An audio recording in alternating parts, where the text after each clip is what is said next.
नमस्कार सांग माने आम ओडिशा विलेज कुकिंग चैनल को आपण मानकु स्वागत जनाउची। आज आपण मानक पई देसी कोळथरे गोटे प्रकार डाली बनेगी देखैबी। आउ ए डालीटी खाइया को बहुत भल लागि थाए। एबे वर्षा सीजन चलीची सेथि पई भाबिली आज कोळथ डाली रे आपण मानकु गोटे रेसिपी बनेगी देखैबी।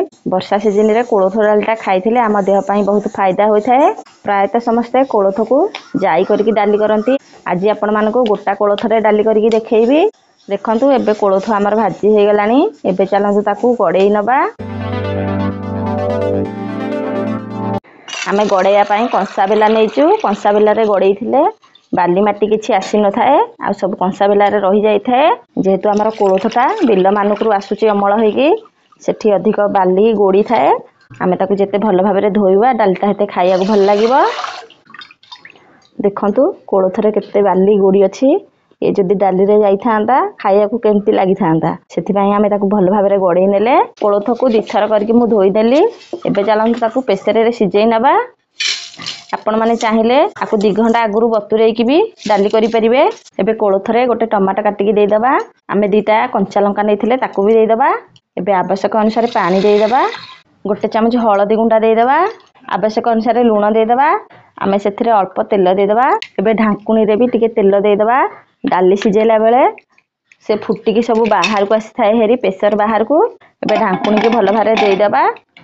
आपण माने टमाटर निहाती पकई की कोळथ डाली करंतु देखिबे आपण मानको बहुत भल लागिबो। एबे चलंतु आमे गैस रे सिजेई नबा। 4 रु 5टा सिटी आसीबो से भल भाबे सिजी जिवो। एबे आमे ताकू छाडी देबा सिजिया पई। एबे हमर 5टा सिटी आसी गलानी। एबे प्रेशर को ओल्हे नबा। आमे सिटी रे जो तेल देइथिले देखंतु डाली हमर बाहर की पदा को आसीनी। एबे आमे ढांकुणी की खोली दबा। एबे चलंतु देखिया कोळथटा सिजिची कि नाही। आ कोळथ तो सब डबल साइज रही जाईची। कोळथ भल भाबे सिजी जाईची। एबे चलंतु ताकू आमे मिक्सी रे देकी पेसेई नबा। आपण मानक पाखे जदि टाइम रो अभाव थाए एमती कोळथ डाली बहुत कम समय भितरे बनै की आपण माने खाई परिबे। एबे मु सब कोळथ को मिक्सी रे देई देईची। एबे चलंतु आमे ताकू पेसेई आनिया। कोळथ सिजेला बेले जो पानी बाहर थला ए जाई रे आमे अल्प अल्प करके देकी ताकू भल भाबरे पेसेई नेली। एबे सब डाली की ढाली दबा।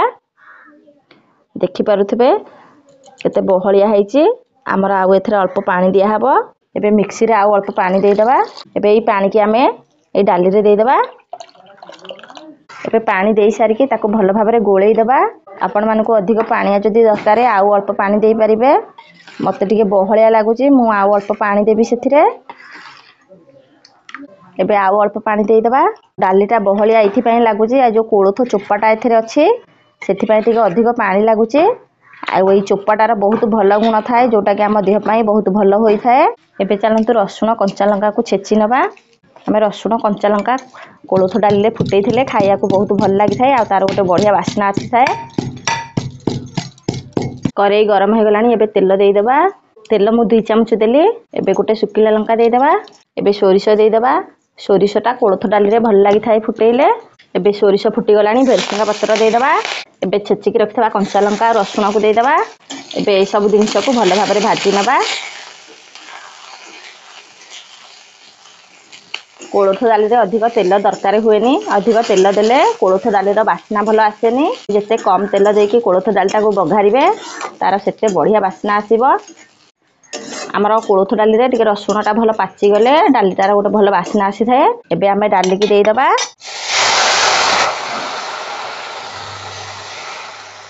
एबे आमे सब डाली की देई दबा। फास्ट रे अल्प डाली देले अधिक डालटा फुटीबनी ऊपर को सेइथि पई। एबे डाली की भल भाबरे गोळेई दबा। सोरिष रसुण भल भाबरे डाली संगे रे मिसी जिवो। एबे कोळथ डाली रे मु खने आंबुल दे देबी। कोळथ डाली रे आंबुल देथिले खाइया को बहुत भल लागि थाए। एबे मु चीनी हाफ चमच दे देली। जेहेतु आंबुल पकैथिले चिंता देथिले से डालटा टिके खट्टा मिठा टाइप रो लागि थाए। आ भल भी लागि थाए। आपण माने वीडियो टिके देखुछंती वीडियो जदि आपण मानको भल लागि थाए लाइक शेयर सब्सक्राइब कर देबे। पाखरे थिबा बेल आइकन को दबाई देबे। सर्वप्रथम आमे जो गां गहल रे नुवा वीडियो पोस्ट करबो आपण माने देखि परिबे। गोटा कोळथ रे आज आपण मानको डाली करके देखैली। गोटा कोळथर जो चोपाटा अछि ए चोपाटा हम देह पई बहुत फायदा होई थाए। सेथि पई आज आपण मानको गोटा कोळथ रे डाली बनै की देखैली। आपण माने निहाती थरे डालीटी बनै की घरे खाआंतु देखिबे आपण मानको बहुत भल लागिबो। वर्षा सीजन रे प्राय समस्ते कोलथ डाली बनैकी खाई थांती। आजिकाली समस्ते व्यस्त रहउछंती का पाखरे एमती कोलथ डाली बनैकी खाइया पई टाइम नाही।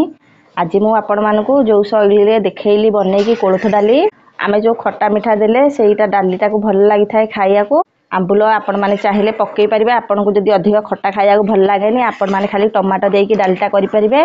जदी खट्टा खाइया को भल लागिबो आंबुल टिके पक्कै परिबे।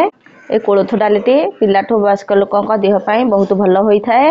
एबे कोलथ डाली हमर भल भाबरे फुटी गलानी। एबे हमर कोलथ डाली गरम भात संगे खाइया को पूरा रेडी हो जाईची। आ देखि पारुथिबे डालटी केते सुंदर देखा जाउची। खाइया को भी बहुत भल लागि थाए। एबे रहुची नमस्कार।